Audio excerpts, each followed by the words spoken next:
Thank you for joining me. I hope many aspects of your life are progressing. My name is Jason Elder, and today our guest has 16 years of intelligence and crime analysis experience, and he spent 31 years as a CIA officer with a total of 55 years of experience overall. He's an expert in intelligent writing.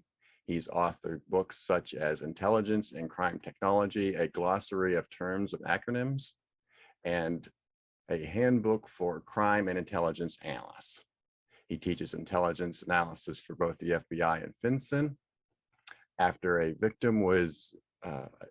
a family member was a victim in a mass shooting in 2002, he now examines and analyzes mass shootings. You can often find him every year presenting at the ATWJE conference. Please welcome David Cariens. David, how we doing? I'm fine. Thank you, Jason. Good to see you.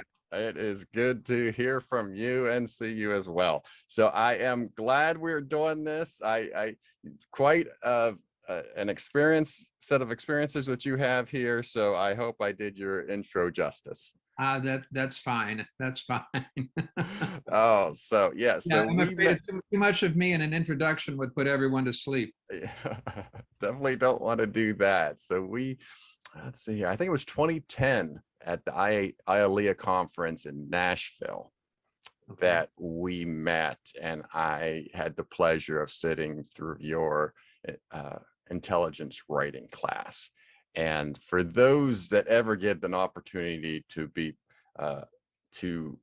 see David's presentation, I highly, highly, highly recommend it. It is fantastic.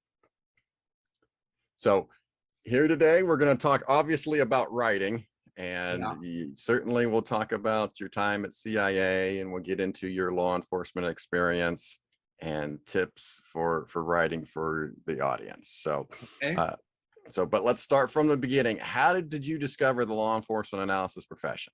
Okay, well, actually, I'm going to define it slightly differently. I'm going to say, how did I discover the intelligence profession? Okay. It was completely by accident. I didn't really know that much about it. I was a student working on my PhD in German and Polish history, sitting on a nice fall day with the window open, 5 of us in the professor's office with a seminar talking about Germans in the 18th century in some godforsaken town in central Germany. And I kept thinking there's got to be something more to life than this. And I had, after spending 7 years in school, I all of a sudden I had this epiphany, and I've got to have a break. There's something else, So after class, I talked with my best friend, and he was a former military intelligence officer. And I said, Dick, I don't want to do this anymore. What am I going to do? I had my whole life pointed toward being a German-Polish history professor. And he said, have you thought of intelligence? And I said, not really. I said, you're going to tell me about it. And so he said, it's really interesting. Why don't you go to the placement office on campus and see what they can set up for you? So I went over. I told them I would talk to anybody. Anybody that might be interested. And this may come as a surprise, Jason, but there's not a huge demand for people with Polish German history backgrounds. So I interviewed everybody that would talk to me, and I got one job interview out of all of it, and it was CIA. Wow. And I had no idea what I was getting in for when I was intrigued by it. But frankly, my total idea of intelligence was the James Bond movies. Sure. Okay. Because I just hadn't given it any thought. And I thought, I had some reservations, and I thought, well, what have I got to lose? So they flew me to Washington a couple of times because I was in the Bay Area, and interviewed me and hired me, and here I am. That's how I got started. I didn't get into police intelligence, however, until after 9/11. And the 9/11 Commission, in their report and in their work with Congress, it was determined that the intelligence community would adopt a lot of the CIA standards in terms of writing and presenting intelligence. And there were about a dozen of us. It would start with the FBI. And there were about a dozen of us who were asked if we would be willing to teach at the FBI Academy. At that point, I was I had been by the head of the training unit at CIA University to train all of the new analysts in intelligence analysis, writing, and briefing. And I said, sure, I'd love to go down. So the interesting side note on that is, if you remember from the 9/11 report, everybody in the intelligence community got a black eye. Mm-hmm. For now, okay. Well, the FBI really got a black eye, and if an organization can suffer from some sort of depression, that was the case in the FBI. Because if you remember, at least when I was growing up, the FBI, these were the guys. They made movies about the TV shows about them, and they were always held up in high esteem. Now, all of a sudden, nationwide, they're being beaten severely about the head because of 9/11. And by the way, that's not what happened to them at that time. Is really not fair. We could have a whole broadcast on that one. But at any rate, we were told to go down. And the funny thing was, you see, the CIA in 2005 and 2006, we were still the new guy on the block. We were formed in 1947. The FBI goes back to the end of World War I. So we were, one of the things I still remember from the briefing about going down is, you will not mention CIA while you are there, because their nerves and sensitivity is really raw. So we had to only talk about the intelligence community. Yeah. While we were there, we were given instructions on what we could say and not say. That's how sensitive the program was. And then from that, I was asked by you, I heard you in one of your broadcasts, you mentioned Lisa Palmieri. Mm-hmm. Okay, well, Lisa had asked the CIA for someone to teach intelligence and crime analysis at the IALEIA conference. And my name was the one that was put forward. And that's how I started with LEIU and IALEIA. And from that audience, then I began getting requests to teach classes, and it just simply blossomed into something that I never dreamed it would. I was almost as busy teaching for about 4 or 5 years as I was when I was a full-time employee, because the demand was so great. So that's a long story, but that's how I came to it. And I should add very quickly before we move on, the work with the police intelligence I found absolutely fascinating, because I was dealing with very bright, dedicated people who were addressing intelligence problems that I never had to address. They were not on my screen at all at any time. And it was fascinating to work with them in terms of, organized crime, drug trafficking, human trafficking, child pornography, things of this nature. One of the classes that I helped teach at the FBI Academy involved working with mid and more senior level analysts, and we actually worked with them on live problems, papers that they were working on. And I found it absolutely fascinating and very rewarding to see that these principles that I, well, frankly, from a personal standpoint, that in some way I was helping them to improve the products that they were turning out. So yeah, it's as I should also, before we go any further, tell you that yes, I have been doing this for 55 years. I'm still doing some teaching and some speaking, and I absolutely love the profession. Nice. It's terribly difficult to give up because it is so rewarding, not in terms of money, You'll never get rich, and I'm walking proof of that. Oh. But in terms of the job, the sense of satisfaction and reward, if your analysis is read at any level, whether it's state, local, federal government, and a high level policymaker makes a decision that pertains to the safety of this country and its citizens based on what you write, man, that is job satisfaction that's hard to equal. I will tell you, I've been there. Yeah. Yes, I agree.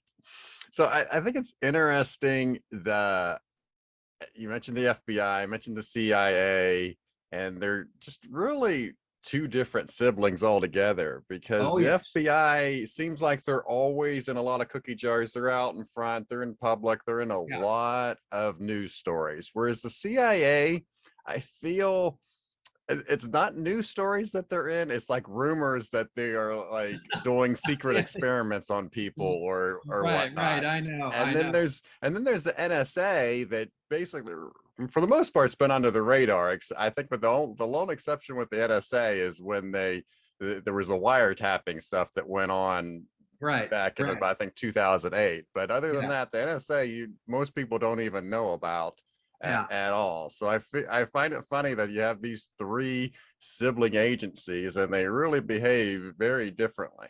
Well, they have three very different charters, and that's why. And if you recall, the CIA, our charter is only to do foreign intelligence, strictly prohibited from doing anything in the United States until recently. Okay, and when I say until recently, this is what I mean. That when I was at the agency, suppose you were following the CIA was following a terrorist. And that terrorist, we're building a case against him, we're following him, we're looking at his connections, we're doing all of these things, and he comes into the United States. Well, we had to handle the case, the case over to the FBI. Time was lost, and in some cases, the terrorist was lost. It was inefficient. So there are instances, if we have an overseas case in the individuals, it's my understanding, I was never an operations officer. Sure. But it's my understanding that if you have a terrorist coming into the United States, that we could now work with the FBI, and we work very closely with them, this is one of the really good things to come out of 9/11. Okay. Is a much closer cooperation between all three of the organizations. And I jokingly, well, let me also say before the stop to think of what the two organizations, the FBI and the CIA, are set up to do. The FBI is set up to track down the criminals, as I said, the drug trafficker, whatever it is, bring them to justice, try them, and lock them up. That's what they do. Now, what is the CIA set up to do? CIA is set up to gather clandestinely intelligence overseas. In effect, the CIA is set up to get people to break the law. Because you see, you may not want to hear that. But if you recruit a spy in country X, what is that spy doing? He's breaking that country's law, isn't he? Yes. You see? So you're absolutely right. There's a whole different mentality between the two organizations, and that also spills over into our products. Because the FBI, who's the main product of the FBI? It's the legal community. So their reports that can be used in litigation. Therefore, they are argued differently. They are argued to legal standards. CIA reports are not argued to legal standards. Okay, so there is a complete difference as to what you will accept in terms of evidence and what is the threshold, and when do you write? For example, I've written intelligence that has gone into the president's daily brief that's been based on a 3-sentence press announcement out of a communist country. Mhm. That's really not going to happen in the FBI because they need the evidence. They operate under a different standard. So the marriage between the two organizations, and they are working together closely, and this is a tremendous plus in the wake of 9/11. I'm really pleased. You have FBI analysts sitting next to CIA analysts, sitting next to State Department people. This is a huge step forward. But you still have, each organization has its own requirements and was set up to do certain things. And somehow these all have to be blended and melded together. Okay. Hmm. Okay. So you mentioned that you weren't a field officer with the CIA, but you're a No. CIA officer. How would you describe the work that you did in your 31 years as a CIA officer? Well, I was an intelligence analyst. Mhm. I was a political analyst, and my area of specialty was Eastern Europe. Okay. Okay, and specifically, I was a Balkan analyst. I worked in. I started out when I first joined the agency, and people will think, well, this is typical government. Since my background in Eastern Europe would have been in Poland, where do they put me? They put me on Bulgaria, which is about as far away from Poland in Eastern Europe as you can get. Okay, but they didn't know what else to do with you. Yeah, they did. Yeah, they kept. What are we going to do with this young guy? And so I had the but as a bonus to sweeten the pot, they not only did they give me Bulgaria, they gave me Albania. So, Okay. but I was happy to have him. I was thrilled with it. I had a great time. I was concerned about. I'd had one history course in the Ottoman Empire. And that's the closest I came to knowing anything about the Balkans. And I said that I had a mentor who worked with me. And I said, I don't know anything about it. And he said, about this area. And he said, well, don't worry. We have a program for all new analysts. And you will be rewriting our National Intelligence Survey. This is a publication that no longer exists, but it was sort of a basic encyclopedia, mini encyclopedia of a given country or region that covered everything: politics, economics, military, culture, music, art, everything. Mm-hmm. And they would give you about 6 months to review what existed and then to do research and update it and bring it up to date. So that was their approach to bringing, but they also had you doing current intelligence under the supervision of senior analysts. So I was also writing some current intelligence on Bulgaria, but the whole time I was building up my speed.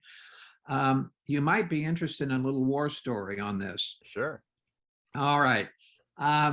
Because of my concern about Bulgaria not knowing anything, I asked my mentor, I said, look, Gene, I know nothing about this. Isn't there anybody in the CIA I can talk to about Bulgaria? And I said, doesn't someone know a lot? And he said, oh, yeah. He said, there's a woman over in operations. Her name is Mary Tashev. Her family fled when the communists took over. She still has family members who are fairly high-level officials in the Bulgarian Communist Party. She knows that country from A to Z. Mm-hmm. I said, fantastic. Where is she? I need to meet her. And he said, you can't talk with her. And I said, what? Because we're in the same building. And he said, well, you don't understand, Dave. The operations people really don't want us to know their people, and they don't want us coming over and the control, and our interaction with the operations people is very tightly controlled. Well, I was out of college about a year, and I hadn't been beaten about the head by the bureaucracy, so I wasn't going to take this. So what I did was, we used to have to hand carry memos and things from the front office over to our counterparts in operations, and I knew the secretaries hated to do that. So one day when I knew a major memo was going over, I managed to find myself in our front office. And I said, by the way, I'm going over to operations. Do you have anything you want me to carry? The secretary said, if you would take this memo over, I would appreciate it. Okay. And in the building at CIA, I don't know whether you've heard this story or not, but it is true. We actually, separating us from operations, we had turnstiles with a security officer in them. And for me to go over to operations, I had to show my badge that I had the proper credentials and go through the turnstiles to get in. Mm-hmm. Those are the sort of things we had to do. Yeah, makes sense. So, well, I guess, I don't know. But at any rate, so I walked into the operations East Europe, and I said, here's the memo, such and such. And I said, by the way, where does Mary Tashiv sit? And they said, oh, she's right down this row of offices. She's the last one on the left. So I went down, stuck my head, and I said, hey, Mary, my name's Dave Cariens. Wonder if I could have a few minutes of your time. I'm the new analyst training to work on Bulgaria. And she said, oh, come in, sit down. So I spent one of the most rewarding hours that I have ever spent in intelligence. And I said, Mary, this is fantastic. I said, you're a resource I need. Can we talk? And she said, no, we can't. We didn't have this conversation. Yeah, exactly. She said, if your boss finds out and my boss finds out, we're going to be in trouble. So Mary, still wouldn't take no. So Mary and I set up a deal where once a month at a certain time in the morning in the cafeteria, we would bump into each other and have a coffee. And at that time, I'd have a list of questions for her, and she answered. I was running operations against the I was just going to say, you infiltrated the CIA. Yeah, I figure it's CIA. They ought to understand, right? Yes, yes. Okay, so anyway, I think I got a little bit sidetracked here, but so did they ever catch you doing this? No, they never did. Yeah. They never did, which gave me pause. So then it sounds like you become the subject matter expert then for Bulgaria for the CIA. And that you were supposed to essentially consume all information, reports, whatever it had to do. If it had to do with Bulgaria, you were to consume it and study it and report back on it. That's exactly right. That's exactly right.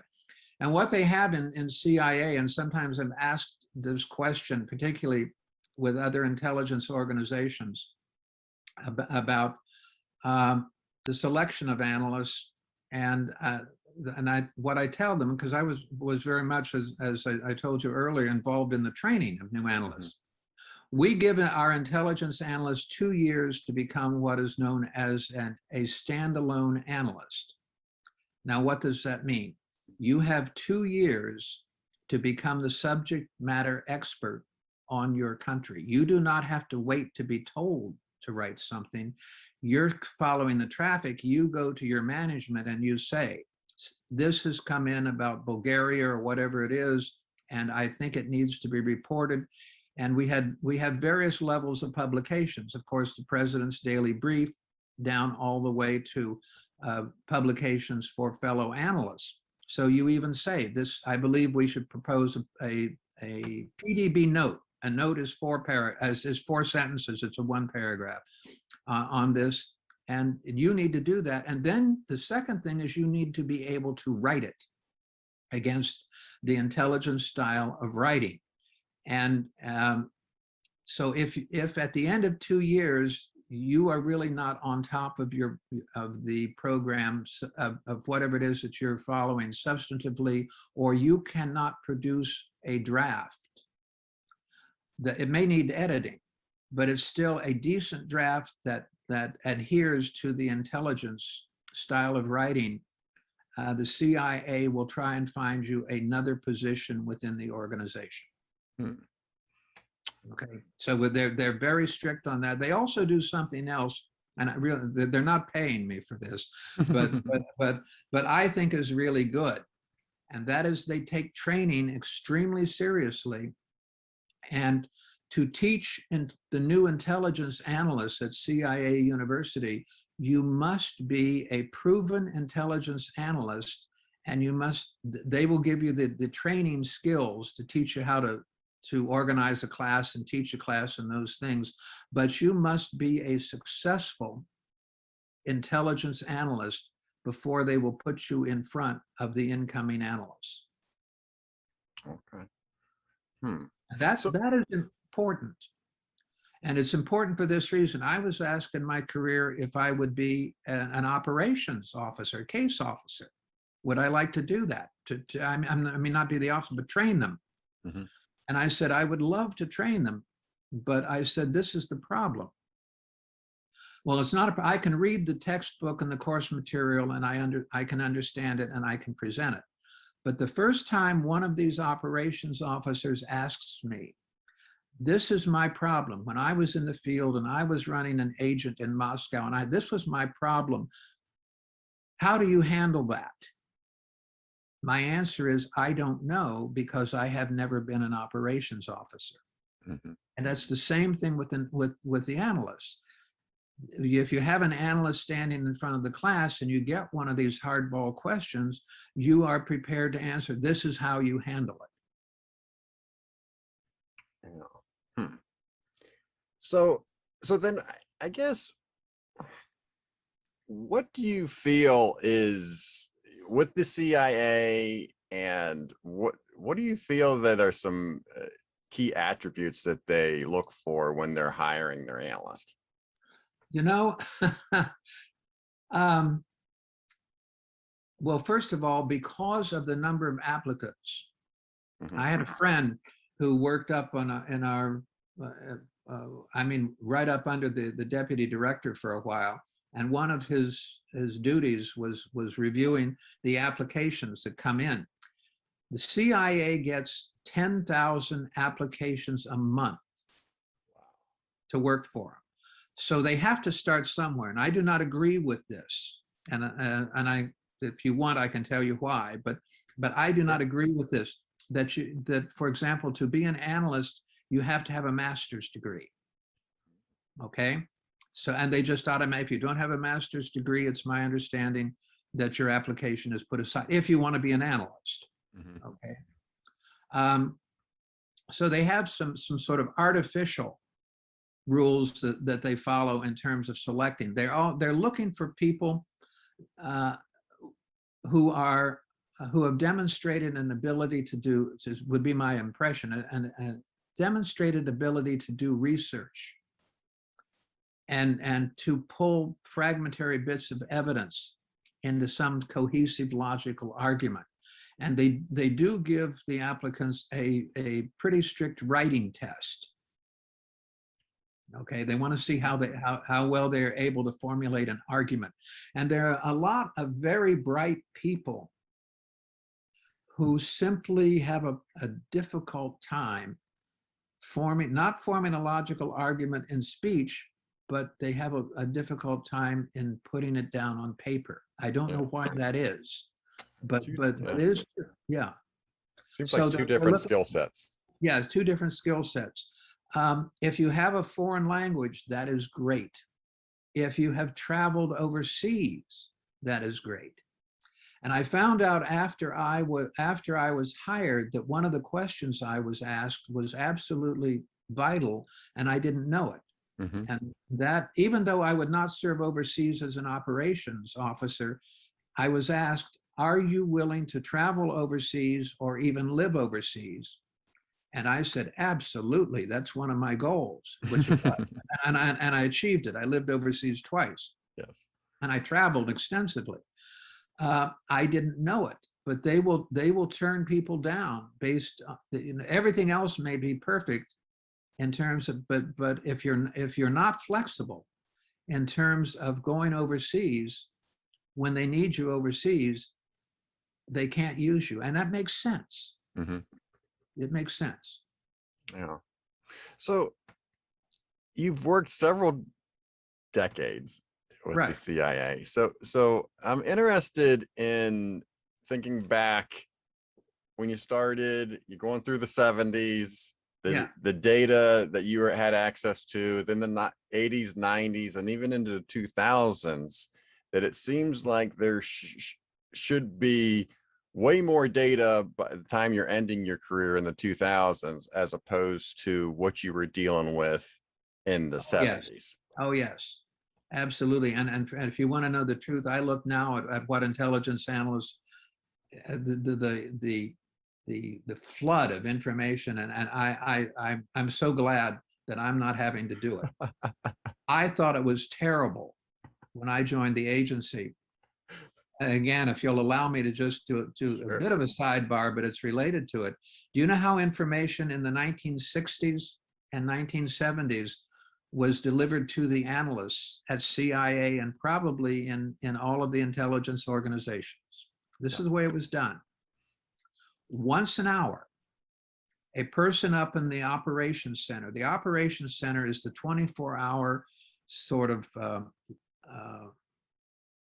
I don't know what you call it. Everything comes in there. All of the clandestine reporting. They monitor radios, televisions worldwide. Everything comes in. It's the all source center for all intelligence coming into the CIA. And what they would do is they have some officers who are in charge of regions. And their job is simply to print off or tear off those reports and stack them. All the Bulgarian goes in one stack, all the Yugoslav goes in another, then all the Polish goes in another. And they get a shopping cart, just like the ones at Safeway. Yeah. And they stack those in there. And once an hour, they would wheel the cart down to us, and they would come to our desk and drop this stack of paper on our desk. And that's what we went through. That's how it was done. Oh, it reminds me of like the return items at the store, right? When someone returns an item and they've got to go put it back on the shelf, they'll have several shopping carts there, and then they call whoever's in charge of the department to come put this back on the shelf. Yeah. Well, and interestingly enough, again, I'm gonna give you another short war story. Sure. One of the things as I told you, I was concerned about not knowing that much about the part of Eastern Europe I was dealing with.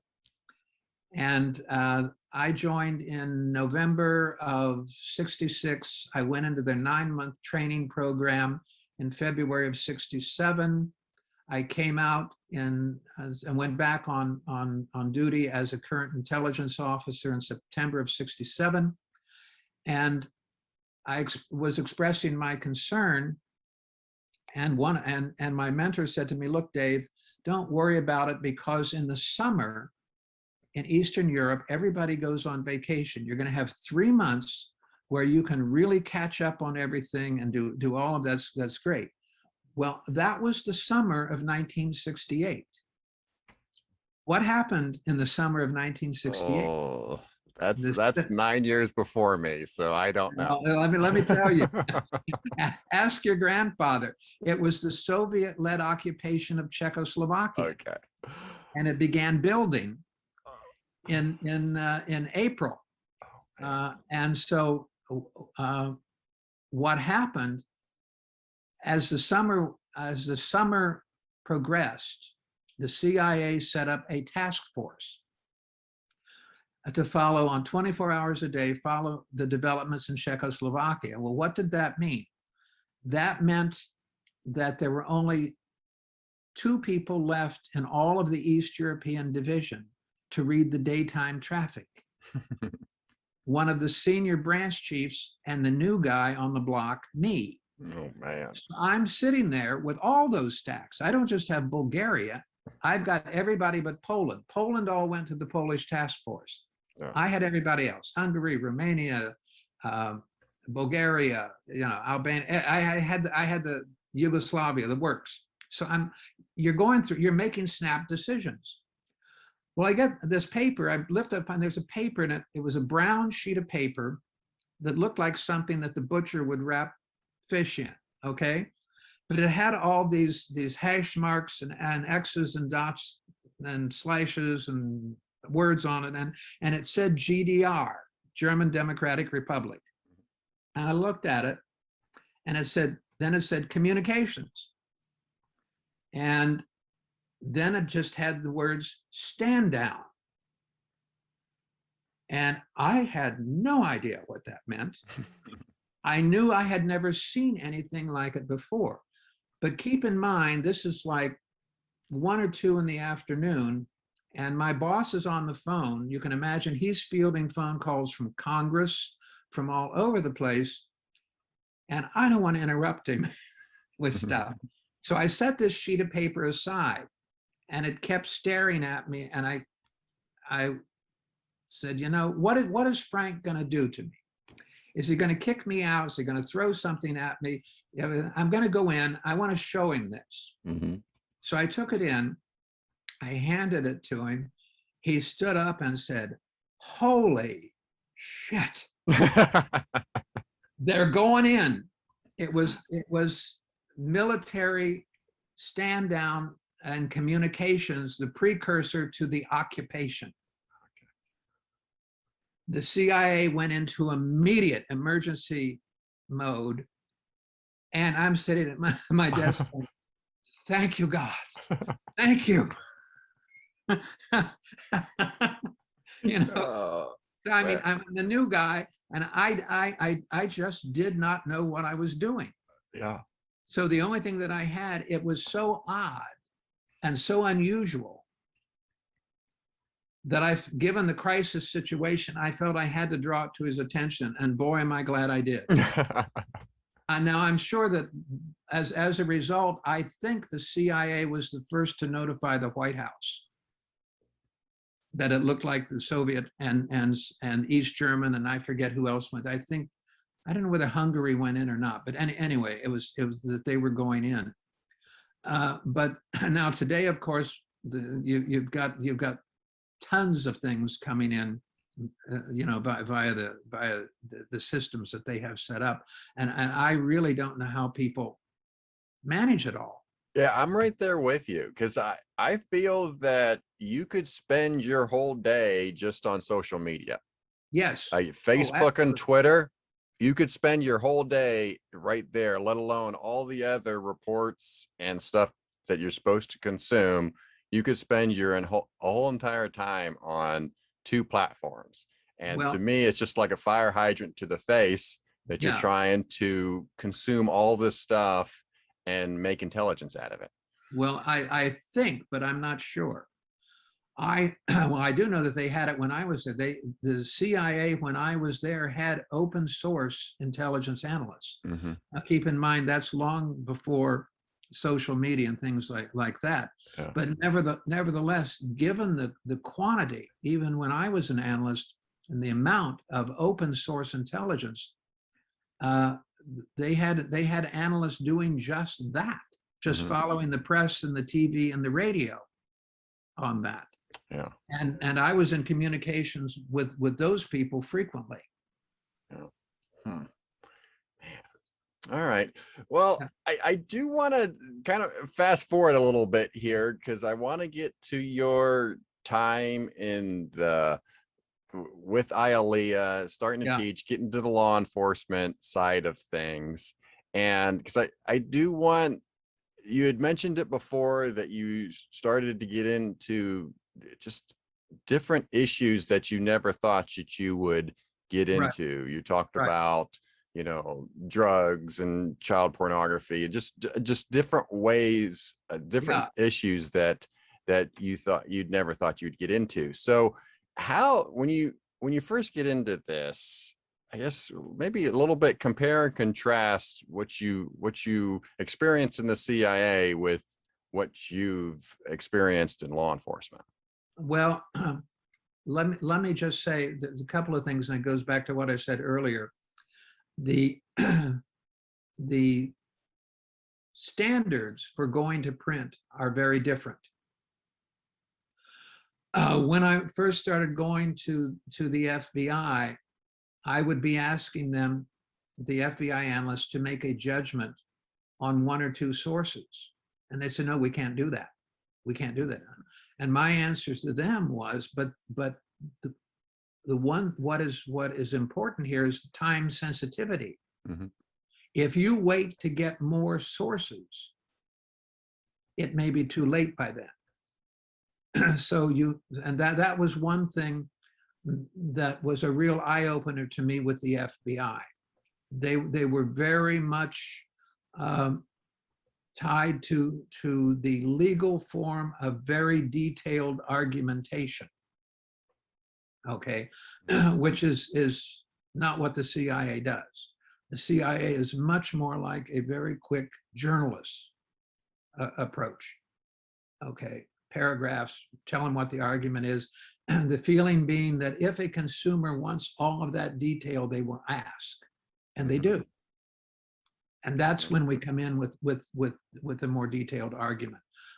So that was the first thing that I saw in terms of law enforcement intelligence. What I'm also seeing, and I had this and I alluded to it when I talked about the turnstiles and not being able to talk to the ops officers. When I joined the CIA, the analysts were sort of second-class citizens. And that has been the case, and it is to some extent still in police intelligence, and also in some of the work that's done at the FBI. And the problem is a lack of understanding on the part of what intelligence can do and should do. Okay, and so that is a problem. And that is something that I've worked with some of the analysts. How do we, at the FBI and in some of the police forces, you know, how do we get around this? How do we get people to listen to us? And because you do get pushback. I mean, they're the people who's been in their career 20, 25 years. Well, we've always done it this way. Why do we need to change now? Mm-hmm. But the argument that I give them, and I did this at CIA, is look, if you're a case officer or you're a police officer and you're out there on the street and you may be an undercover individual, you may have infiltrated a gang or a drug organization, something like, you're putting your life on the line to get information, aren't you? Mm-hmm. Are you happy if that information goes to someone who you consider is nothing more than a file clerk? Don't you really want it to go to a first-rate analyst who processes it and makes sure that the information gets to the decision maker that it needs to get to? So those are some of the things that I've seen and some of the problems that I see. Okay. And oops. Sorry about that. That's okay. Yeah. So so then you start teaching then, and you're teaching different students. And I when we were doing the prep call yesterday, you had an interesting story to tell about I think you were teaching in Canada and you had somebody ask you about some interns coming in. Will you share that story? I sure will.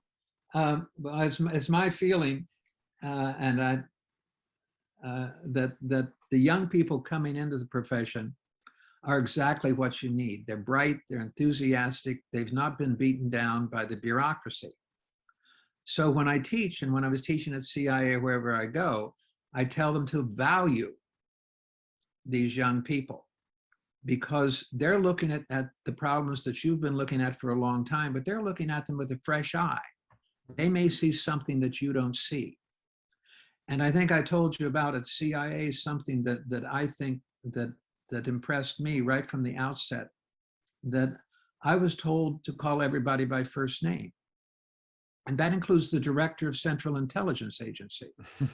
Bob Gates is a former analyst. I worked with him and I knew him, and he did this with all analysts. If we had to take a report to him, he was Bob and I was Dave. Yes. Yeah. Okay. And the idea is that what's behind that is that ideas are the lifeblood of intelligence. You do not want any artificial barrier to break it.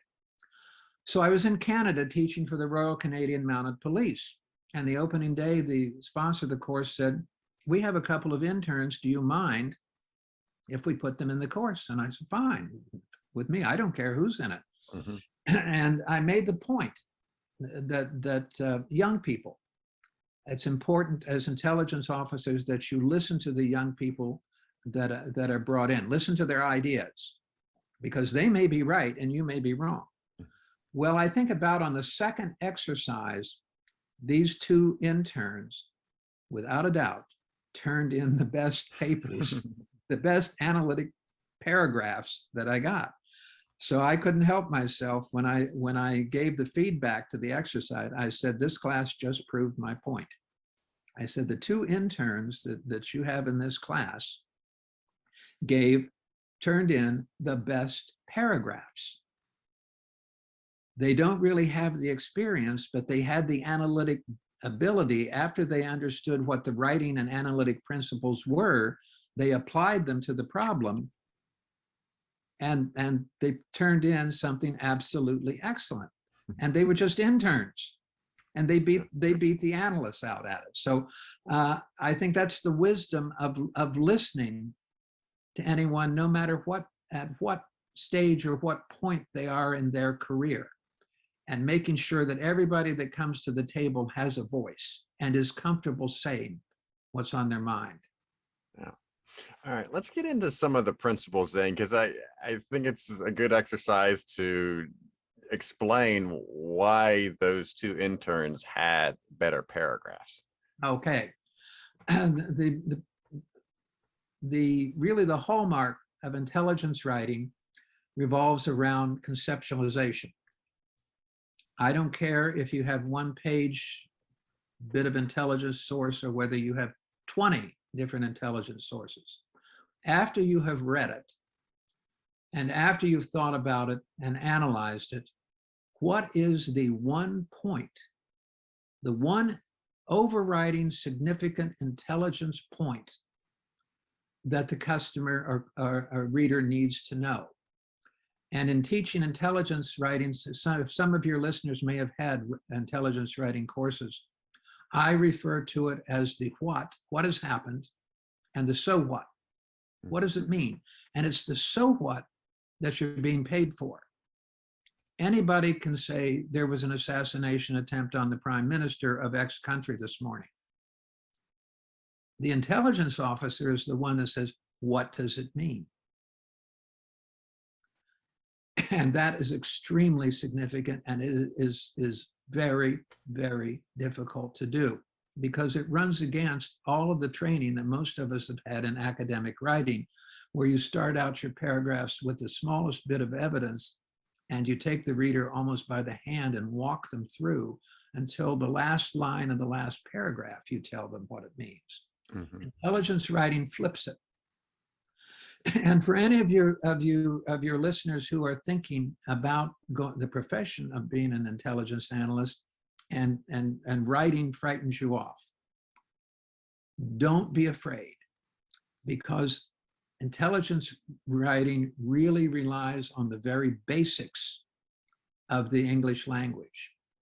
And good intelligence writing relies on sentences with little or no internal punctuation. So if you're always befuddled by where you put commas and semicolons, forget it. You've found the right profession. Intelligence writing likes strong, active voice sentences, not passive voice. Intelligence writing, and in fact, one of the things when I teach classes, I ask for people's hobbies, and I'm looking for people who write. And I've had people I've had a romance novelist who published 8 or 10 novels. To be an intelligence writer, it's going to be very difficult for her for this reason. She's had a lot of success in one form of writing, but that form of writing relies heavily on adjectives, on mood, nuance, innuendo, none of which we are allowed. Okay? Yes. We don't do it. So she has to eliminate adjectives. She has to almost completely eliminate adverbs. So it's based on a very strict, basic use of the English language. And as I said, straightforward, declarative, active voice sentences should make up the bulk of your intelligence writing. There are some idiosyncrasies to it. We do use bullets. And frankly, I've been brainwashed. I love bullets. You too. Yeah, well, what it tells me is that the author has taken time to break down something that's very complicated and put it in a form that is visually digestible. That's what bullets are. Yeah. Whereas if you put those bullets in a long, drawn out, run-on sentence, no one would read it. Yeah. Yeah, so.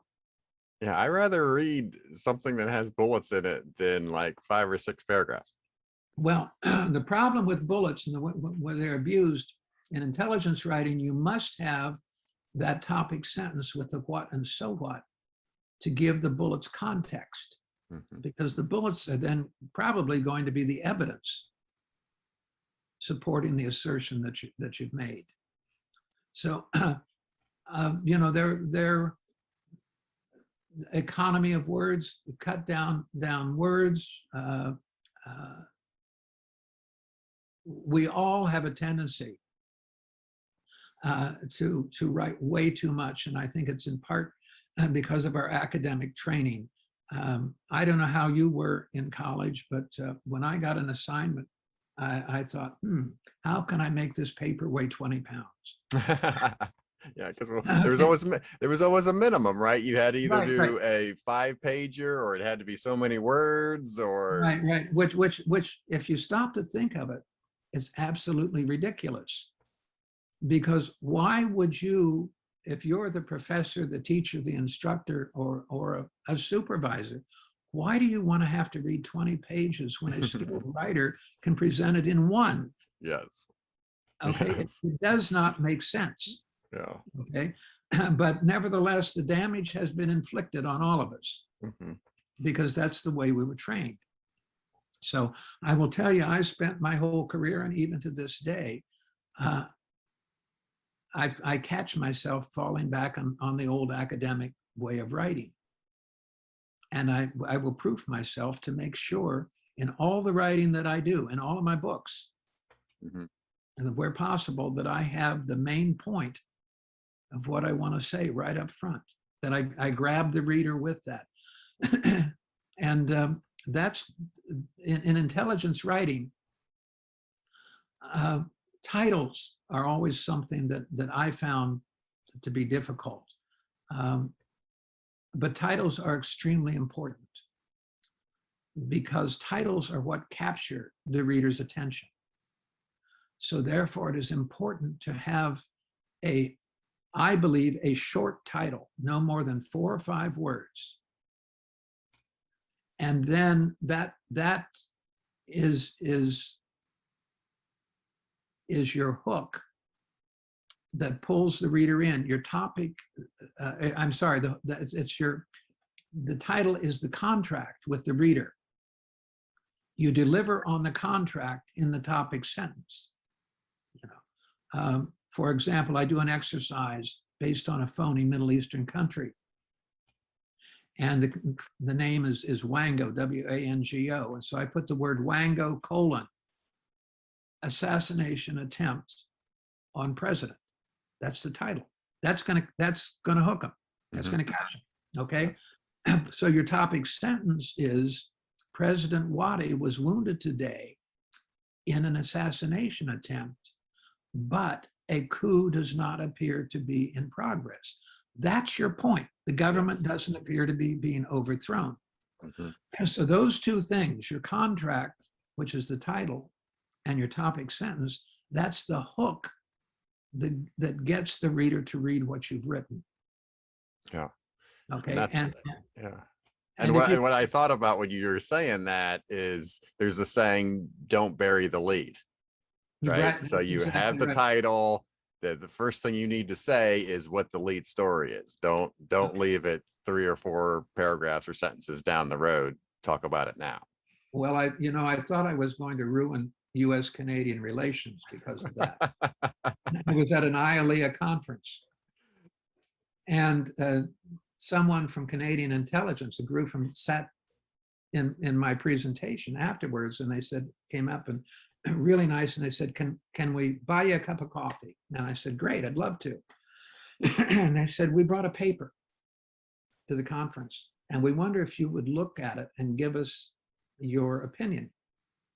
So I took it to the hotel room that night. This was when it was in Mexico City.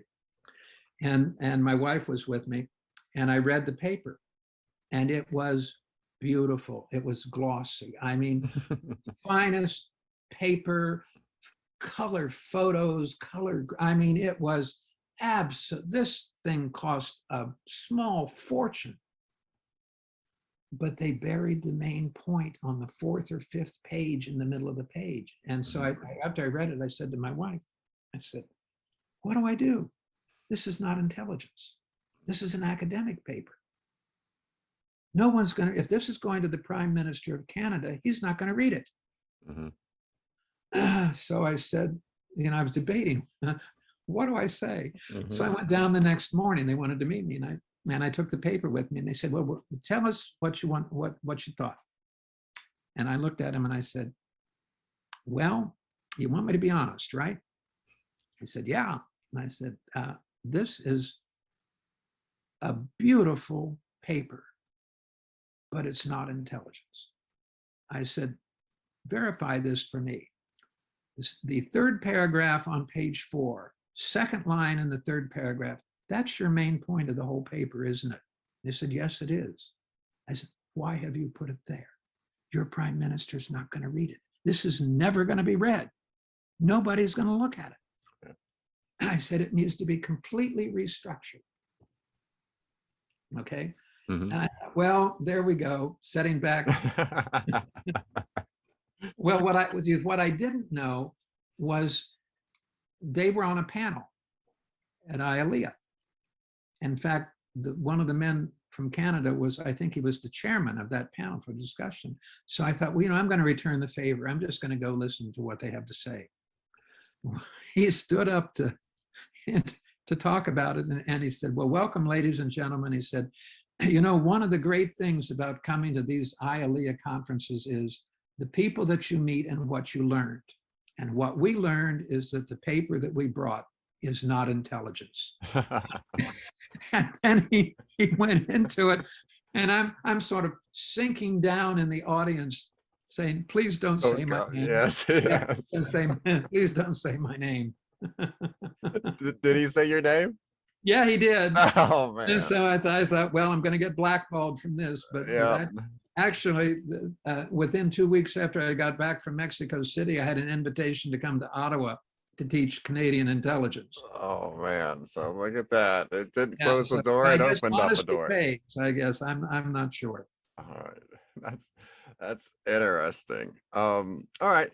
So you had mentioned the idea of getting beaten down by the bureaucracy. Yeah. And I do want to ask you about advice to the experienced analyst, but I want to start there. What would your advice be to experienced analysts to ensure that they don't, quote unquote, get beaten down by bureaucracy? Okay. There's several things I would tell experienced analysts, and pertaining to what you're saying about not getting beaten down, and that is, have the courage of your analytic convictions. Okay. You don't want to be stubborn, but intelligence analysts sometimes have a reputation outside of their immediate circle for being kind of arrogant and pushy. And to be quite truthful, that's not bad.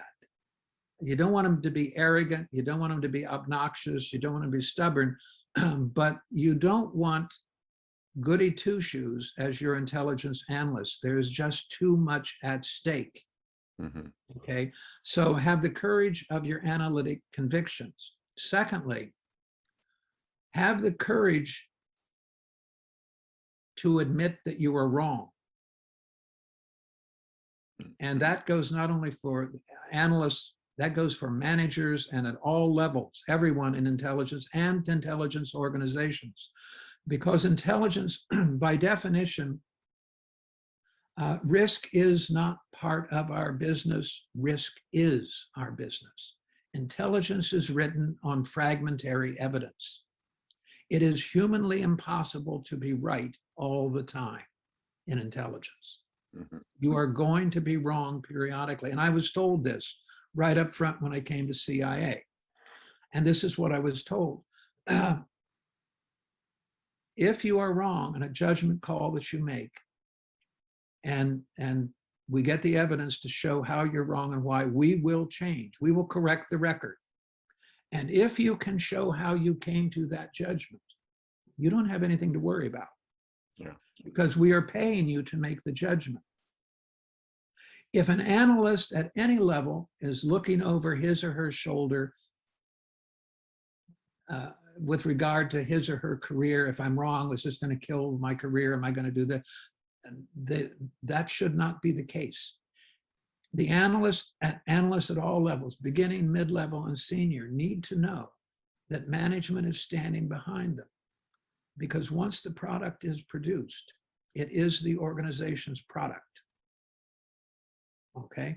And therefore, the organization has to be willing to admit the call was not correct. We got new information. We turned out this report on Friday. On Monday, we got the 3 pieces of intelligence that we really needed, but we had a deadline to meet. And that's something else I want to emphasize. When I teach analysts at experienced, whatever level it is, many times they talk only in terms of strategic and long-term intelligence.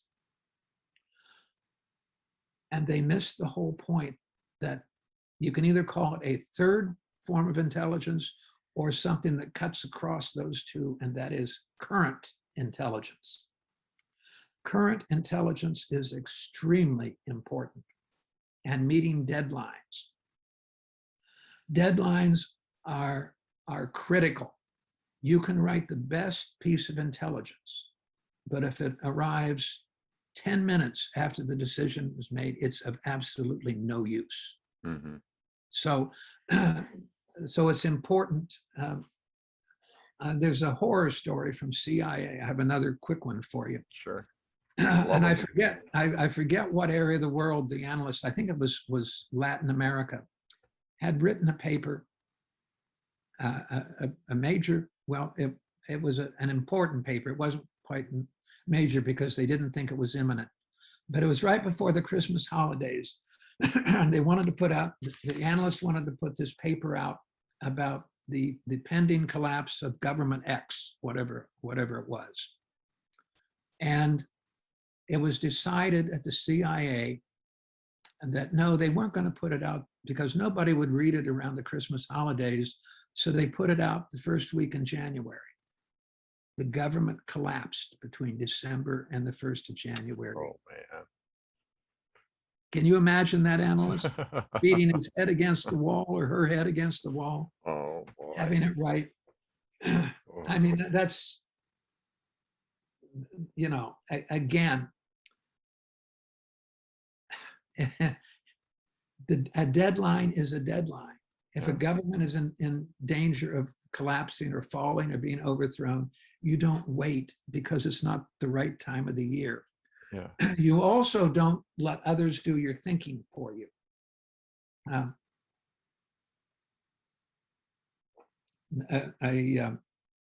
One of the horror stories, as you know, the June War, 1967. Was it 67 or 6? When was it? When the Egyptian forces crossed the Red Sea and established a beachhead, the Sinai Peninsula. The CIA analyst had been trying to get into the president's daily brief for days, if not weeks, that war was imminent. And for a variety of reasons, it kept getting shot down at CIA headquarters, but he kept going after it every single day. He submitted it. And finally, he wore management down. And the president's daily brief is reviewed at about 2 or 3 in the morning at the highest levels in the agency. And here's this thing on war is imminent in the Middle East. So someone in the director's office picked up the phone and called the Israeli embassy and said, our intelligence officers are telling us war is imminent. What is your reading of the situation? And so they talked to the Israeli, I believe the military attaché, and he said, no, there's not going to be any war.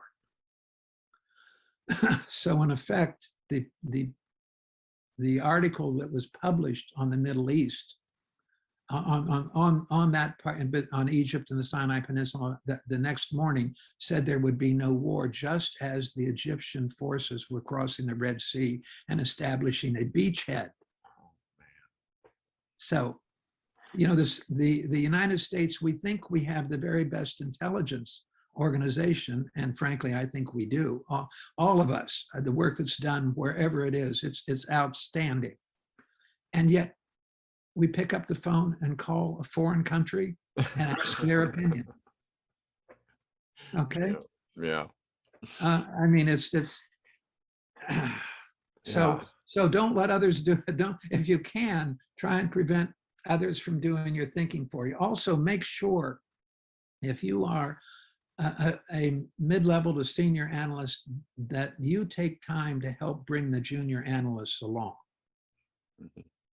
And don't just say, rewrite this, do it over, or my favorite comment, do this again. I don't know what I want. I'll know it when I see it.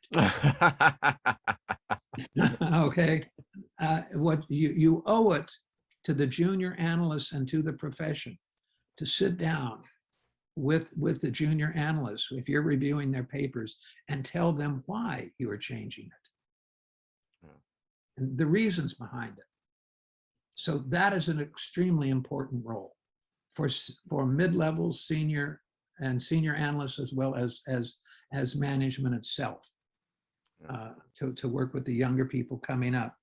You know, you mentioned, go ahead. You mentioned outside influences, and it leads me to believe a question. It leads me to a question I want to ask you, which is that I know you talk a little bit about during your presentations at ILEA, and that's the ethics of the profession.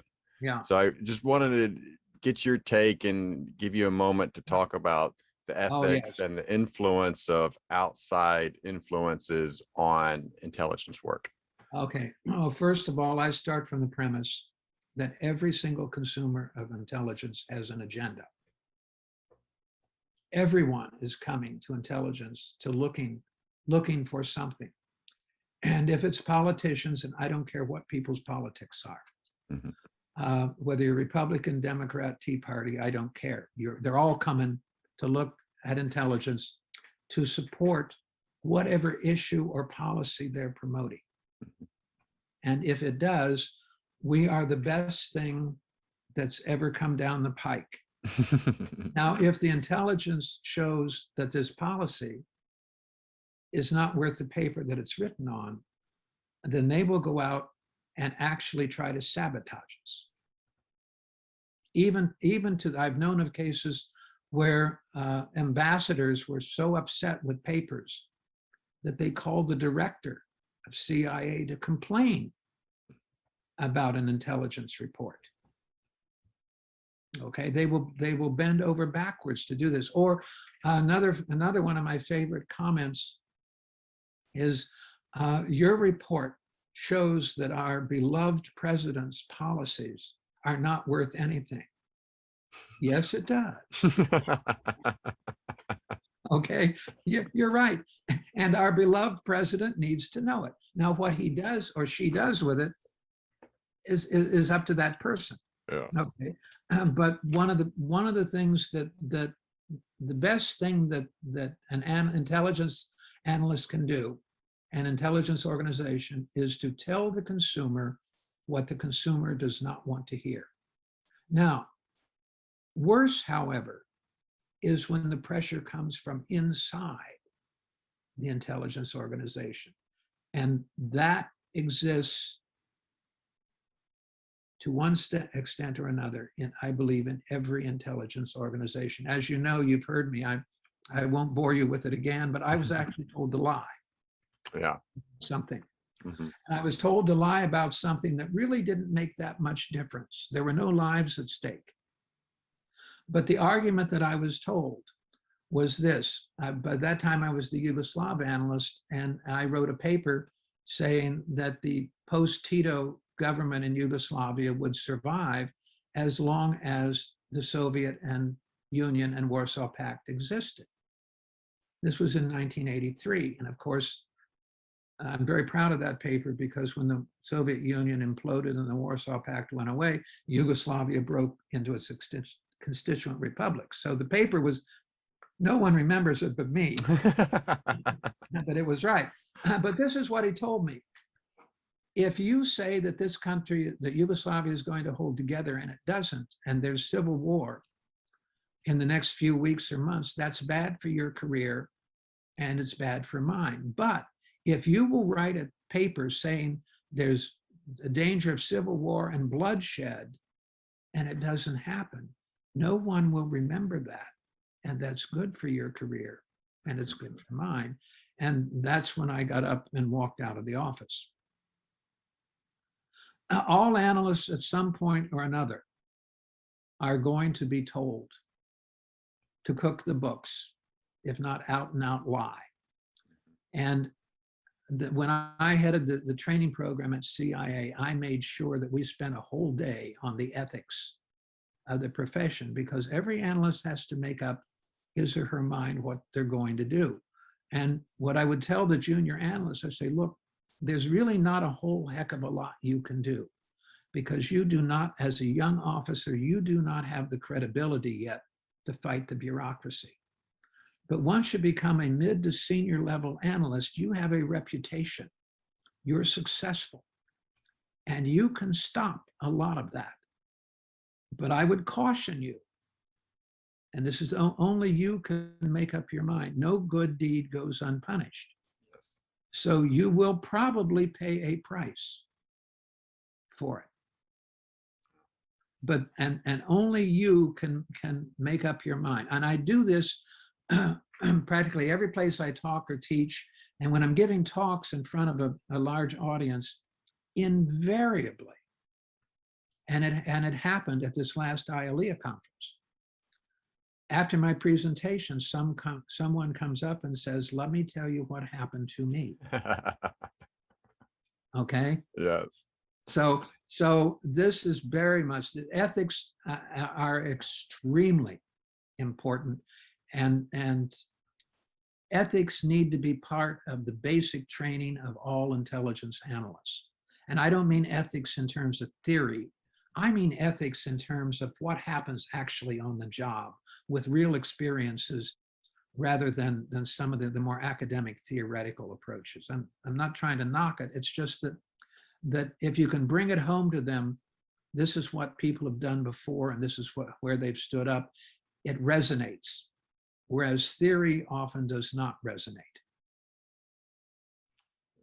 Okay. Good. Hey, I want to move on a little bit. Certainly could talk to you hours, if not Yeah, I'm days, afraid, on this. I should have this warned topic. you, you have an extrovert in front of you. Well, so, but I'll take it. This is all good stuff. So I do want to move on to you analyzing and studying mass shootings. And Okay, as I said in your intro, you have a very personal connection right. to one mass shooting in particular, in that you have a family member that was one of the victims of a mass shooting. So Right. I want to start there with just, that particular shooting, and then work our way with some of the work that you've done since then. Okay. Well, on January 16th, 2002, the mother of my oldest grandchild was gunned down at the first school shooting here in Virginia at the Appalachian School of Law. And I know it may sound awkward to call her the mother of my oldest grandchild, but the lawyers said, your son was not married to her, so therefore she is the mother of, and if there is a lawsuit, you please refer to her that way. So I know it sounds awkward, and from now on, I'm going to call her my daughter-in-law, because Yes. that we're a family, and that's the way it functioned. Yes. Okay. So part of the well, let me back up just a little bit, because I remember when the Columbine shooting took place. Mhm. I was on assignment overseas in Sarajevo, and I was off work and watching television. I think it was Armed Forces television, and they had live coverage of Columbine. And I can remember being absolutely devastated. That was such an impact on me. I remember the pattern of the carpet. I remember the view out the window. I remember the faces on the I remember this. I thought I felt the depth of the tragedy, because I'm a parent. I'm now a grandparent. I did not. When it hits your family, it is beyond description. And the only reason that I can do this is because Angie was not my child. There's just the slightest degree of separation. She was part of my family, but I never raised her. I was not there when she was born. I was not there, to help her learn to walk through school, to help her get off to college, to all of those things. So there is a degree of separation that has allowed me to do this, although it's very painful. Mhm. But where my work as an analyst came to bear was, I knew immediately from school officials, from medical officials, and from local law enforcement officials that we were not being told the truth. There were holes in their story that you could drive a Mack truck through. Okay.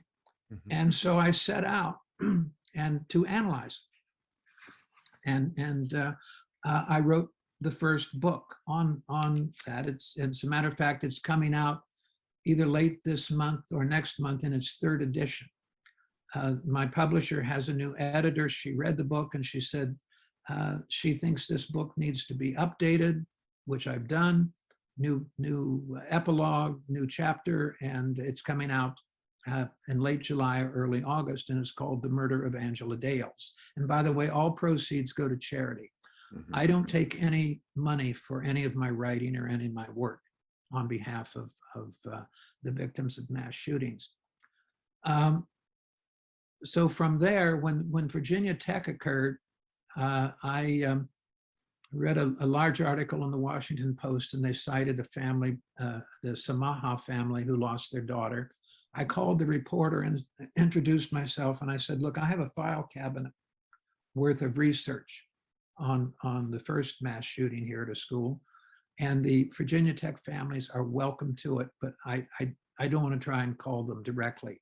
I would appreciate it if you would call the Samaha family, tell them who I am, that I've written a book, I've done research on all of this, and they're welcome to anything I have. And within 24 hours, I had a phone call from the Samaha family and met with them. And the thing progressed from there. I turned over all the information, and as much as I could, I helped them. They asked me to review and analyze the governor's report, which I did. I reviewed it and found 44 errors in it, all sorts of things of that nature. And then another family in New Jersey, the Poley family, I got a call from Michael Poley Sr. His son was killed in a German class, and he said, would you do the same thing for us? Would you write a book that exposes the cover-up and the deceit that has taken place in the Virginia Tech shooting? And I said, yes, I will. And over my wife's objections, because she was concerned about my health. When I was writing the book on Angie, I was throwing up 2 and 3 times a week. I was so tied in knots. And she said, you're going to kill yourself. And I said, Well, that may be. I don't know. It's a great loss, except to me. Oh, Uh, no, that's not the but case at but all. but what I said was this. I said, I cannot. When a father calls me in this situation and asks for help, I just can't say no. I'm sorry. So at any rate, I wrote that book, and I'm pleased to say that I think we had 12 of the families are interviewed, and their stories are in the book. The book has something of a first I'm very proud of. As you probably know, police are very reluctant to be interviewed, particularly those involved in a homicide. Well, one of the families called me and said, how would you like to speak with one of the state police officers that was on the campus at Virginia Tech? And I said, I would love to, but he's not going to talk to me. So that's just sort of a general rule. And she said, well, let me talk with him. Well, it turns out I interviewed him. He agreed. And before I started the interview, I told him, I said, look, before you agree to this interview, you need to know this. My book is very critical of the Virginia Tech Chief of Police. You are a member of the state police. That could be very awkward for you. And I said, my criticism centers around his actions at the double homicide before the mass shooting, which occurred later. And the officer said, look, I was not on the campus then. I did not arrive until the mass shooting started. And he said, what you have to say about that is your business. Let's proceed with the interview. So I think the book has something a little bit unusual in that a police officer talks to me. Is he currently still with the state police, or is he? No, he has retired now. It's my understanding he has retired now. Yeah, but he established a very close bond with this one family, and that's what brought the whole thing about.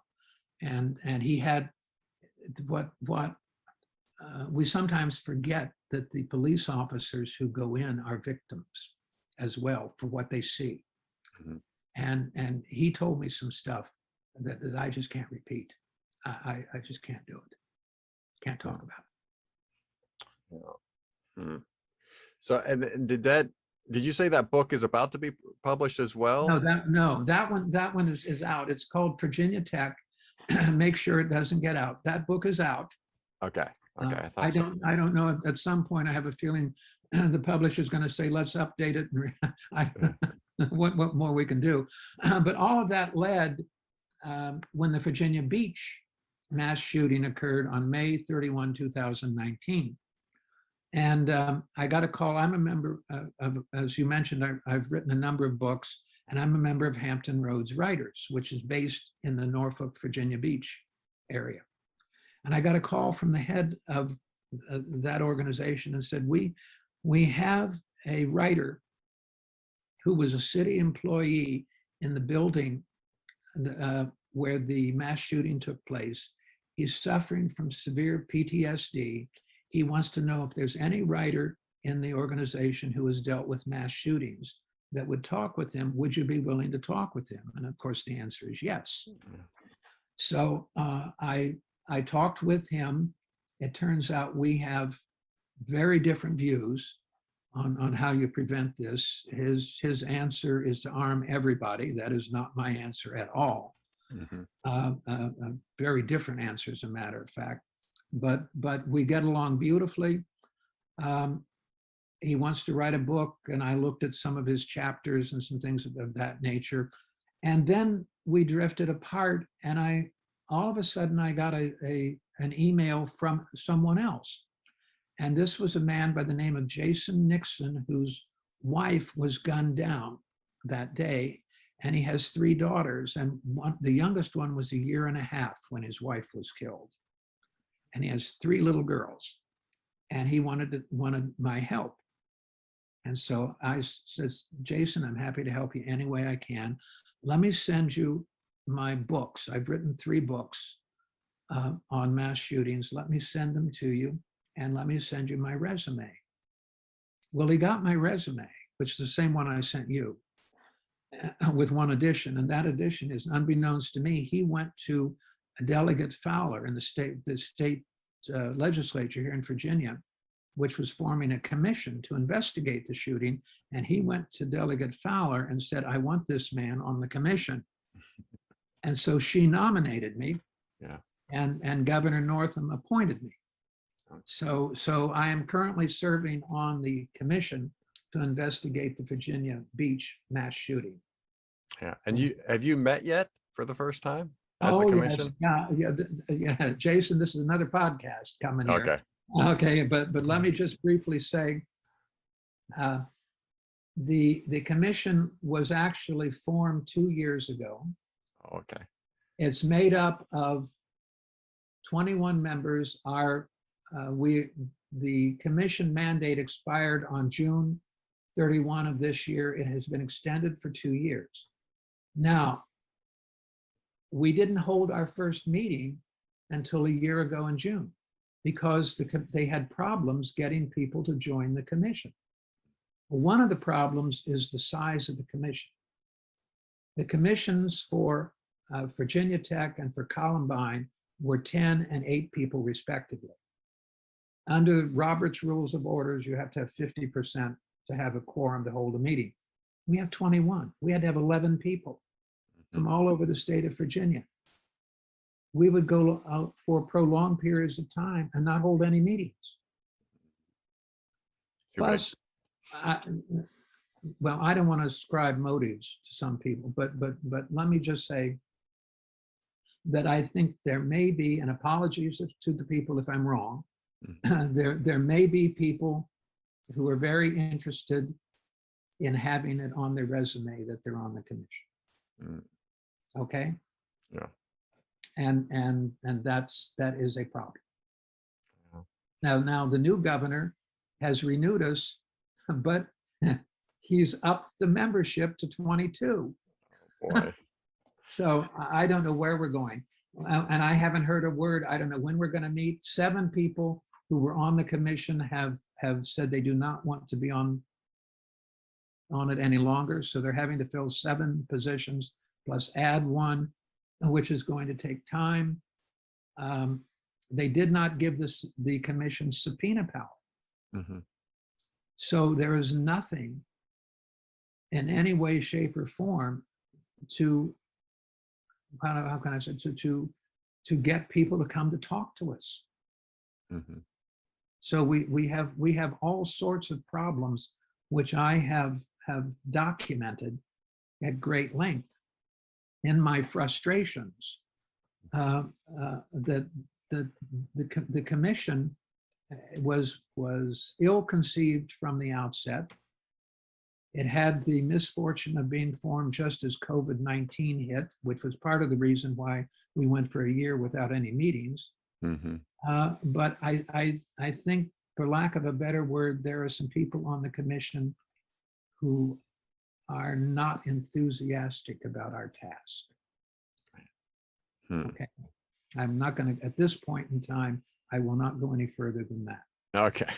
Okay. Yeah. So, I mean, do you have a stated goal for this commission? Yes, we have about 8 objectives. Of Okay. course, one of them is to try and find the motive behind the killer. He died in the shooting. We are to look at the problems, if there were any, in the city of Virginia Beach that may have contributed to an atmosphere. We're to come up with recommendations about how to, what can we advise the legislature to adopt that might help prevent future mass shootings. There are 8, and frankly, I don't recall all 8 of them off the top of my head. No, that gives the listeners and I an idea of what the goal is. So that works. That works. So my follow-up question is more towards the idea of a cover-up and that aspect of the mass shootings, because that resonates with, I think, a lot of us, because we just went through the Uvalde Am I Yes. pronouncing that right? The Yeah. school shooting in Texas, in which there was widespread speculation that a number of procedures were not followed, and that questioning just how the police behaved in that situation, and certainly a lot of questions of cover up. Well, So, in the case of Virginia Beach, I'm going to stop just short of saying cover up. okay. Okay, there are three areas of major concern in the city of Virginia Beach. The first has to do with security. Security was, for all practical purposes, non-existent.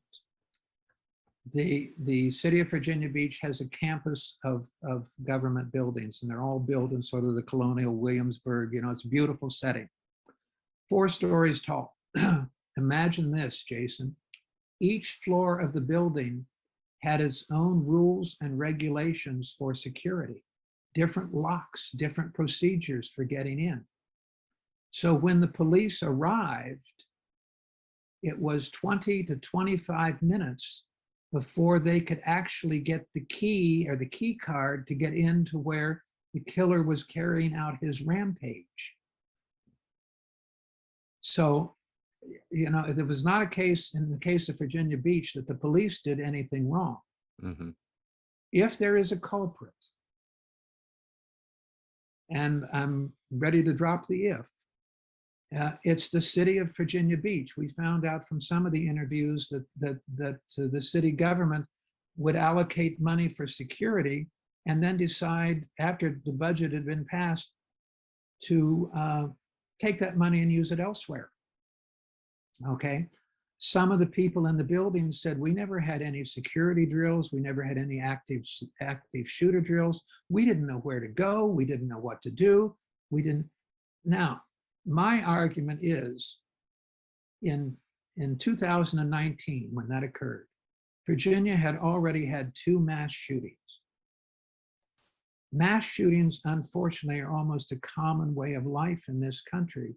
And for the state's largest city, which is what Virginia Beach is, to have a woefully adequate security program is inexcusable. I call it, and this is my opinion, gross negligence. Okay, absolutely gross negligence. The city of Virginia Beach had adopted a security program in, I believe it was May or June of 2000.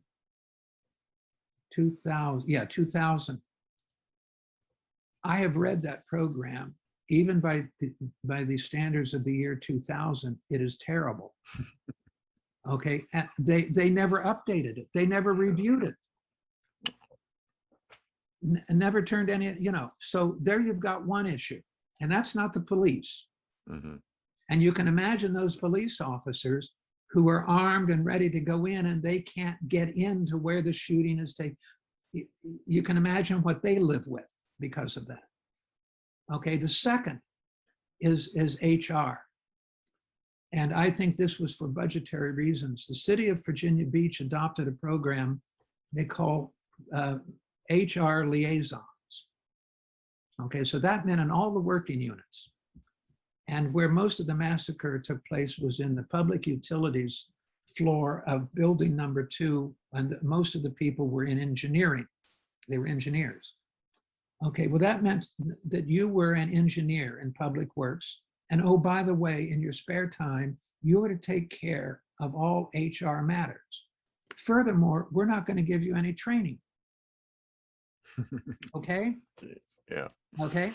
Mm-hmm. So, and apparently, from what we can tell, the management in that building, particularly it's on the 2nd floor mainly, was really, really terrible. It was argumentative. They engaged in humiliation of employees. You know the type of thing that I'm talking about. Which, if you have an employee who is mentally unstable, you can imagine what that does. Plus, he was an African American, and apparently at least in one instance we know of, someone had used a racial slur against him. Okay. Mhm. So how many of these things have to build up before an individual like that blows up? And I know, now this is where I've told you that I really like the FBI, and which I do. But the FBI's behavioral analysis unit did an analysis of the shooting from the perspective of the shooter, okay? And they came up and gave a beautiful presentation. Slide shows all the bells and whistles, and their final position on this was that the shooter suffered from mental illness. He withdrew within himself, and therefore, if he was sending signals, he was so withdrawn that none of his fellow employees or his employer would have seen it. Well, I asked the FBI behavioral analysis units twice this question. If you say that the killer was not sending signals that would have alerted people to the shooting, then how do you explain the fact that Kate Nixon, the night before the massacre, had a talk with her husband about her safety and that she feared for her safety because of this individual, and the husband wanted her to take a gun to work because he was so afraid for her? How do you factor that in to he was not sending any signals? How do you factor in the fact that just to withdraw within yourself and get progressively withdrawn is a signal? How do you factor in that some of his employees said they went to lunch with him in the months before the shooting, and in the restaurant he started hallucinating about people in the restaurant talking about him and taking pictures of people? They're talking about me, they're spying on me. So isn't that a signal? How do you factor in the fact that on the day of the shooting, while it was in progress, one of the employees who was barricaded in a room with others said to a second employee, I know who the killer is. It's Dwayne Craddock. Well, she had to be seeing signals, didn't she? So FBI, please tell me how you factor that into your contention that even if he was sending signals, there was no one to receive them. The evidence seems to be quite the contrary, the little that we have so far. What was the response? The response both times was this sentence: we analyzed everything the city gave us. Period. That's not an answer. Yeah. Okay. So that's number two. Number three, in the case of Virginia Beach, is training. Okay. And the training cuts across really the first two. The training would be active shooter training. The training would be, if you are going to decentralize your HR program, you need to make sure that the people taking over the responsibility have the necessary training so that they will know and pick up on signals that a distressed individual may be sending. Now, and the reason I say this, I was a manager at CIA. And when all managers, and I hated it, I had to go through, it's either a 2 or 3 day course in managing people. And by then I was just old and crusty enough that I didn't want to hear it. Yeah. But one of the things that we were trained on, talked about, is employees that are in distress and the signals that they sent, and how do you handle it? Well, as it turns out, I had at least 2, if not 3 employees, one of whom was suicidal. And I knew what to do. And I immediately called in the appropriate people and the health officers to get this person help. And another one was a woman who was being beaten up by her husband. She was coming in all black and blue. That affected her work and affected her mental health. I knew what to do in that case. So I'm sorry, Virginia Beach, and FBI behavioral analysis unit, something is not ringing true. Something is not true. And as a matter of fact, I was so concerned about the commission that we were going to end on June 31st, June 30th, June 30th, that math is not my strong. Yeah, there you go. Okay. I was so concerned that I wrote my own report and I distributed it to the commission. And in effect, what I was doing was I was putting them on notice. If you do not address these issues, I'm releasing this to the public, because what they wanted to talk about was an academic report that talked about, well, what are the probabilities of these shootings taking place? What about, we have to be careful because hindsight analysis is always 20/20. Yeah, everybody who's done research knows that. That's no great shit. You're using it as an excuse to cover something up, is what you're doing. And then the most galling of all was to talk about the civil rights of the shooter. The shooter had civil rights. The city couldn't move against him because it might have violated his civil rights. And of course, I went ballistic and said, what about the civil rights of the 12 people that were killed, the 4 people who were injured, and all of the people who are suffering from PTSD that are relatives of the victims or worked in that building? What about their civil rights? If you're, and I actually put this in writing, if you're going to talk about the killer's civil rights, I will insist on space in a report to talk about the civil rights of those who were killed and all of those who have been damaged by this shooting. I mean, this is the sort of thing that you face. Did you get any feedback from that, distributing that to the commission? I did. I got mixed reaction. It was one of our last meetings, and the one person said my recommendations were excellent. Really liked them. Thought the commission should, blah blah blah blah.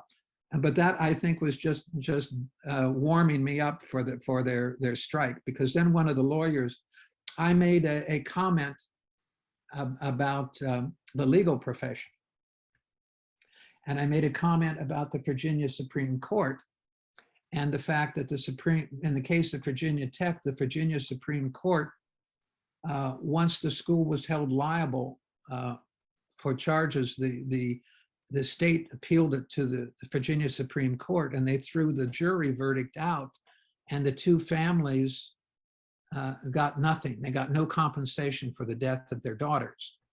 Well, when the Supreme Court wrote the decision, they introduced false evidence that changed some of the basic facts of what took place. And I referred to that as a corruption of the Virginia political system. And one of the lawyers really got hot under the collar on that. And my feeling was, well, that's showbiz.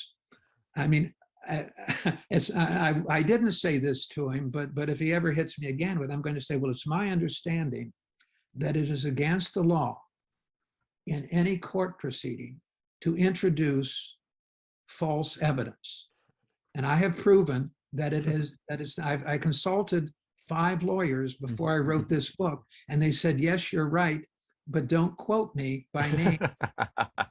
Because if you do, my legal career in Virginia is over. So that's the way it appears in my book, and that's the way I put it in here. Now I'm thinking, I'll tell you what I'm thinking of doing, Jason. I've modified it. I now call it a miscarriage of justice. Okay, soften it just a little bit. Sure. And I've made some other changes in it. And I'm thinking of talking with my publisher. It's about 40 or 50 pages long. And it includes, one of the things it includes, as you know from crime analysis, is a timeline. The commission never established a firm timeline. That's crime analysis 101. And so I took all of the timelines, the one the police did, the FBI did, the one the city did, and I combined them. And then just recently, I got the video cam of the police officers. That came out in June.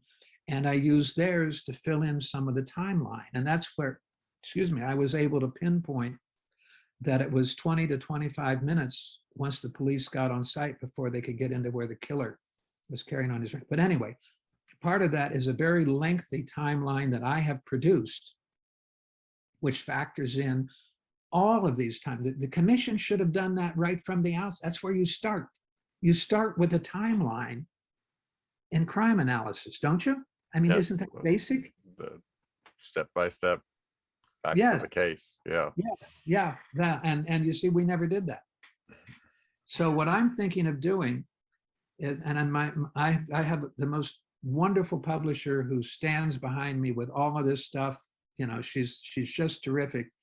Is asking her if we can produce that report as just it's more than a brochure, but it would be just a very short 50-page report on the commission to investigate the Virginia Beach mass shooting of May 31 through the end of June 19. I'm sorry, 19 through the end of June 2022, and see if we can't produce that. And in part, I'm not trying to play games with the commission. I'm not trying to do anything except, Jason, I take this very, very seriously. I'm not on this commission to pad my resume. I'm not on this commission because I have a security consulting firm and I want to make money. I'm on this commission to try and get at the truth as to what happened. And I told the commission the opening day when we introduced ourselves, I said it as much because they asked what our goals were and things. And I said, well, my hope is at the end of our work that we can look the legislature in the face, and we can look equally, if not more important, the families. We can look them in the eye and say, we tried our best to get some answers, and this is what we have. And the report that I wrote says, we cannot say that. We have failed. We did not try our best. Man. Wow. All right. Well, hey, I hope things turn around for that commission, and I hope that gets the answers and achieve the goals that we just talked about. Yeah. I do want to lighten up the interview as we end. Okay. By all means. Yeah. It's a little heavy right now. Yeah, so I want to move on to personal interests, because I know that you are writing a book, but this time you are writing some nonfiction.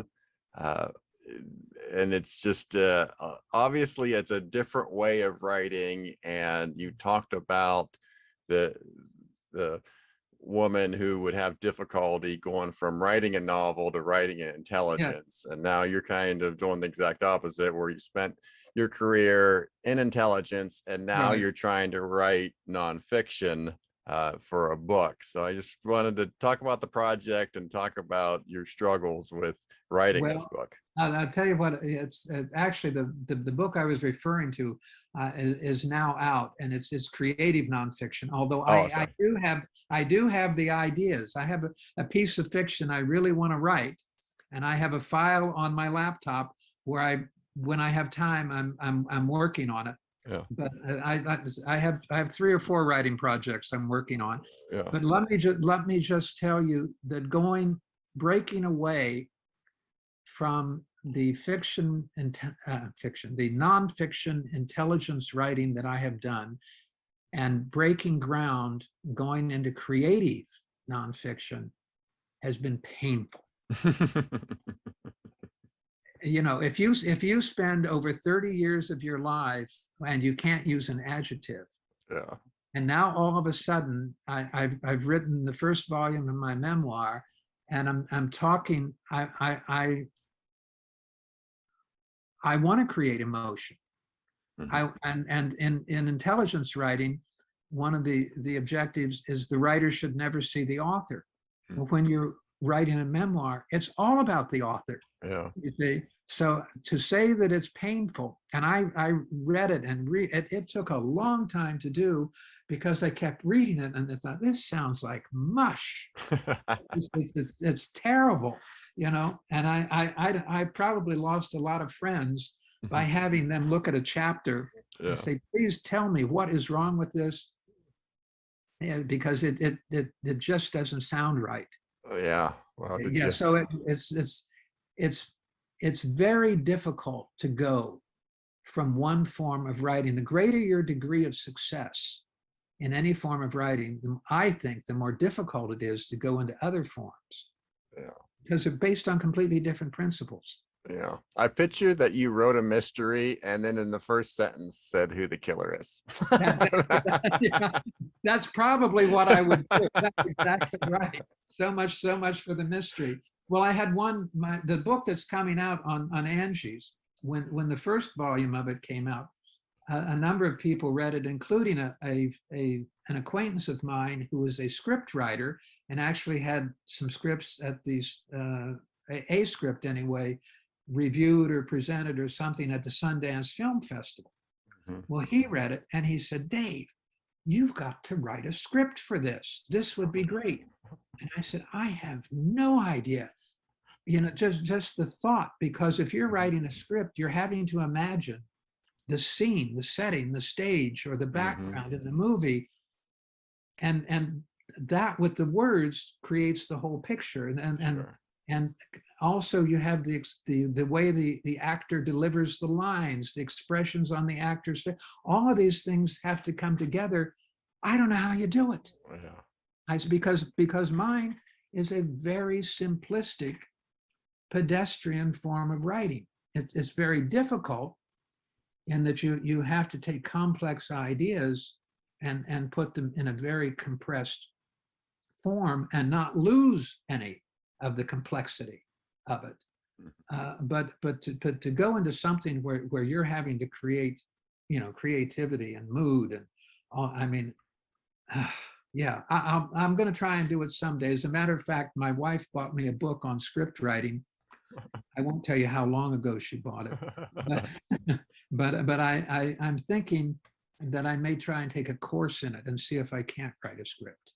And then I also have a piece of fiction true fiction that I want to write, which is based in rural Virginia, picking up on some of the idiosyncrasies of rural life in Virginia.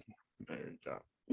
All right. So with this interview, we'll put in the links to David's publications and some additional information if you're wanting to read up on some of the topics that we covered today. All right, David, our last segment to the show is Words to the World. And this is where I give the guests the last word. You can promote any idea that you wish. What are your words to the world? Okay, oh boy. I think I would give advice to three different categories based on intelligence. One is the advice that I've already touched on to managers and intelligence organizations, and that is to stand behind your analysts. Make sure that you support them and encourage them. And as much as you may not want to say this, tell them that it's okay on occasion, not a lot, but on occasion to be wrong. Yes. Because if you do not make it clear to the analyst that that's the environment he or she is working in, you will not get the analysis that you need. You will always get the intelligence analysis that's pulling its punches. And then advice to the analysts, I would say, don't hesitate to speak out. Well, let me back up. One of the things that I love about the intelligence profession are the people that I interact with. It's very humbling. Every day I went to work, I worked with people that were head and shoulders above me in terms of their abilities and intelligence, and I felt I was growing and learning. That can be intimidating because you can think, well, what do I have to say? Well, you may have a lot to say. So don't be afraid to speak out. And again, the same as with the managers, know that you will be wrong at some point, and it's not the end of the world. I learned an early lesson as a young analyst. My mentor was arguing with a State Department intelligence officer over an issue that was going in to our major publication, and State Department had to clear it. My mentor won. I was on a Friday. By Monday, we had the information in that my mentor was correct, that the intelligence was correct. And on Monday at 9 o'clock, the State Department analyst called him to congratulate him and said, you know, Gene, you were right and I was wrong. Do not be afraid to admit that you're wrong. You can be wrong anywhere along the line. You have to be willing to admit, I misjudged it. I missed something. That has to be part of it. And finally, I think advice to people who want to be intelligence analysts or the public in general, to understand the intelligence community and not believe all of the conspiratorial theories that you hear. By definition, intelligence and the intelligence profession has to have secrecy. That runs counter to basic American ideals and principles. But I would ask you to remember that who's running your intelligence organizations? Your fellow Americans who are in there in order to protect the freedoms that you have. And if you know everything and have all the secrets, then they are not going to be successful in protecting this country and its citizens. So you have to understand. You also have to understand that when we are criticized by hindsight, you know, the people will say, well, how could you miss this and miss that?